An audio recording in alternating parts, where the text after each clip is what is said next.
CM Vishnudeo Sai ने सूरजपुर जिले के तिलसीवा में आयोजित छत्तीसगढ़ रजत महोत्सव कार्यक्रम का वर्चुअल रूप से शुभारंभ किया और 2 से 11 करोड़ से अधिक के विकास कार्यों का लोकार्पण एवं भूमि पूजन किया।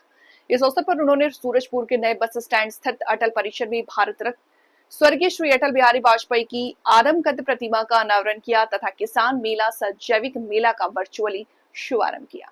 सभा को संबोधित करते हुए साय ने कहा कि छत्तीसगढ़ राज्य स्थापना के 25 वर्ष पूर्ण होने के अवसर पर रजत जयंती वर्ष मना रहे हैं।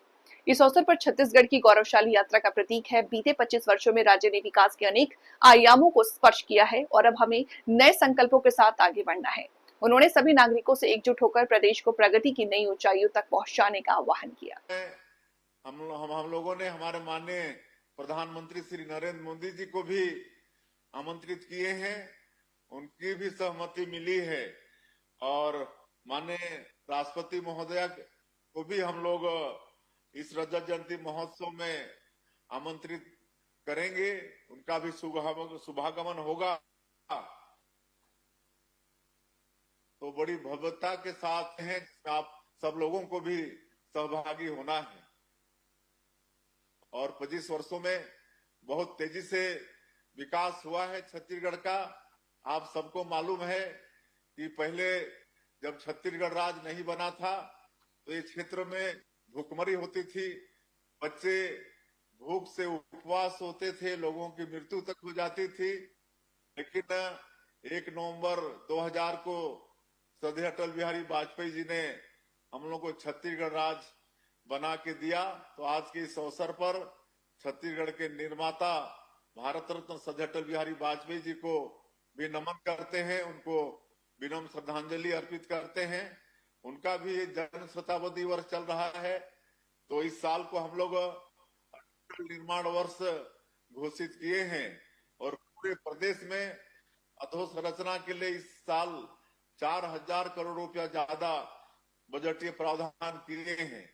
और आप सब लोग देख रहे हैं कि 25 वर्षों में ज्यादातर भारतीय जनता पार्टी की सरकार रही है।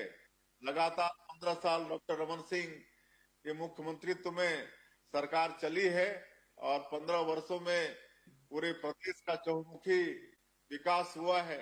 सब तरफ सड़क, बिजली, पानी, स्कूल, अस्पताल सब कुछ हुआ है। यूनिवर्सिटी खुले हैं, एम्स जैसी संस्था हमारे छत्तीसगढ़ में आई है। तो ये सब 25 वर्षों का विकास है और अभी हम लोगों को 20 महीना हुए हैं और 20 महीना में ही आप लोग देख रहे हैं कि 2023 के विधानसभा चुनाव में हमारी पार्टी ने और हमारे देश के यशस्वी प्रधानमंत्री श्री नरेंद्र मोदी जी ने छत्तीसगढ़ की 3 करोड़ जनता से जो वादा किया था, जिसको हम लोग मोदी की गारंटी का नाम दिए हैं।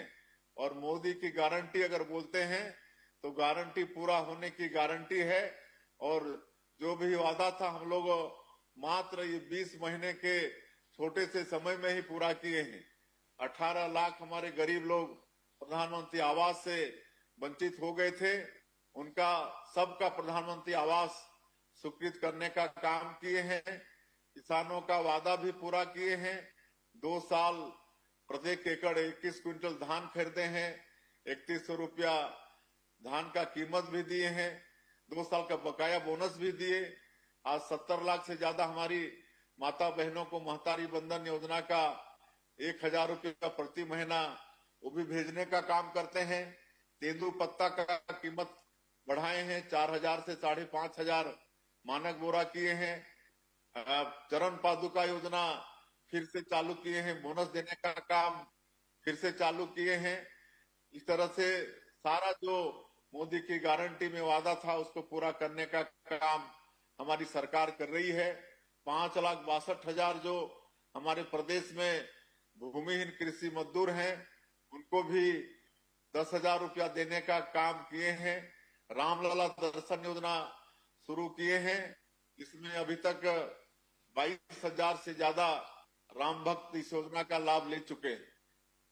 मुख्यमंत्री तीर्थ यात्रा दर्शन योजना भी फिर से चालू किए हैं, जो पिछली सरकार में बंद हो गई थी। 60 साल के हमारे जो बुजुर्ग हैं या विधवा परित्यक्ता है तो उनके लिए कोई उम्र की बाध्यता नहीं है। पूरे देश में 19 जगह को हम लोग तीर्थ जो है उसका चिन्हांकन किए हैं और 19 में कहीं भी जाना चाहेंगे तो सरकार अपने खर्चे से उनको तीर्थ कराएगी। तो ये सब सारे काम पूरे हुए हैं। हम लोग अटल डिजिटल सेवा केंद्र खोल रहे हैं। पंचायत में हर तरह की सुविधा, प्रमाण पत्र वगैरह लोगों को मिल रहा है और बैंकिंग सुविधा भी मिल रही है। अभी आने वाले 6 महीना में 5,000 पंचायत में और अटल डिजिटल सेवा केंद्र खोलेंगे और अगले साल का जो 24 अप्रैल जो राष्ट्रीय पंचायती दिवस होता है तब तक पूरे प्रदेश के हर पंचायत में अटल डिजिटल सेवा केंद्र खोल देंगे। तो इस तरह से माननीय प्रधानमंत्री जी ने जो वादा किया था छत्तीसगढ़ की जनता से उस सबको पूरा करने का काम कर रहे हैं। बस्तर में आप सब लोग देख रहे हैं नक्सलवाद जो छत्तीसगढ़ के लिए और विशेषकर बस्तर क्षेत्र के लिए विकास में एक बहुत बड़ा बाधक था। आज डबल इंजन की सरकार के कारण हमारे सेना के जवान बहुत मुस्तैदी के साथ, बहादुरी के साथ नक्सलवाद के साथ लड़ रहे हैं और हमारे देश के माननीय प्रधानमंत्री जी और माननीय गृह मंत्री जी ये ठान लिए हैं कि अगले साल 31 मार्च 2026 तक पूरी तरह से पूरे देश से नक्सलवाद को समाप्त करना है और लगातार ऑपरेशन हो रहे हैं। उसमें सफलता भी मिल रही है। नक्सली जो बड़े बड़े थे, बसवराजू जैसा जिसको सबसे हेड मानते थे, उसको भी हमारे जवान न्यूट्रलाइज किए हैं और मुझे पूरा भरोसा है कि माननीय प्रधानमंत्री जी का और माननीय गृह मंत्री जी का संकल्प अवश्य पूरा होगा। उसके बाद बस्तर क्षेत्र में भी विकास की गंगा बहेगी। लगातार उस क्षेत्र में सुरक्षा कैंप खुल रहे हैं। आज 300-325 गांव से ज्यादा आबाद हो चुके हैं। वहां पर हम लोग नियत नेलानार योजना, आपका सुंदर गांव योजना के माध्यम से सड़क, बिजली, पानी सब खोल रहे हैं। स्कूल खोल रहे हैं, वहां अस्पताल खोल रहे हैं। तो विकास वहां भी प्रारंभ हो गया है। तो आप सब लोगों का आशीर्वाद, मार्गदर्शन चाहिए। पूरे छत्तीसगढ़ को आप लोगों की सरकार विकसित छत्तीसगढ़ के रूप में खड़ा करने में कोई तरह की कोताही नहीं बरतेगी और आज हर तरह का विकास हो रहा है। डिप्टी सीएम साहब यहाँ पर बैठे हैं जिनके पास पीडब्ल्यूडी विभाग भी है। 5 साल प्रदेश के सड़कों में कोई मरम्मत का काम भी नहीं हुआ, लेकिन 20 महीने में आज प्रदेश के सड़कों में सुधार भी हुआ है। नल जल जैसा योजना माननीय प्रधानमंत्री जी का बहुत ही कल्याणकारी योजना, नल के द्वारा हर घर में पानी पहुंचाने का काम, इसको भी पिछली सरकार में उसका भी बंदर बांट हुआ, उसको भी हमारे डिप्टी सीएम साहब सुधारने का प्रयास कर रहे हैं। उसी तरह से जितने भी नगरीय निकाय हैं, नगर निगम, नगर पालिका, नगर पंचायत, सब में भी पिछले चुनाव में वहां की जनता ने, नगरीय क्षेत्र की जनता ने हम लोग को भरपूर आशीर्वाद दिया है। तो वहां भी काफी विकास हुआ है। 7-8 हजार करोड़ रुपया पहले ही दे चुके हैं, अभी भी लगातार दे रहे हैं। नगरोत्थान योजना के माध्यम से राशि वहां पर जा रहा है और इस साल बड़ा सौभाग्य का विषय है कि छत्तीसगढ़ स्वच्छता के मामले में बहुत अच्छा प्रदर्शन पूरे देश में किया है। साथ साथ हम लोग को राष्ट्रीय पुरस्कार स्वच्छता के क्षेत्र में मिला है। तो ये सब आप सब लोगों के आशीर्वाद से ही हुआ है। मैं और ज्यादा नहीं बोलते हुए आज 211 करोड़ रुपए के सौगात के साथ साथ आज वहां के हमारे जिला प्रशासन के प्रयास से लोगों को नौकरी भी मिली है।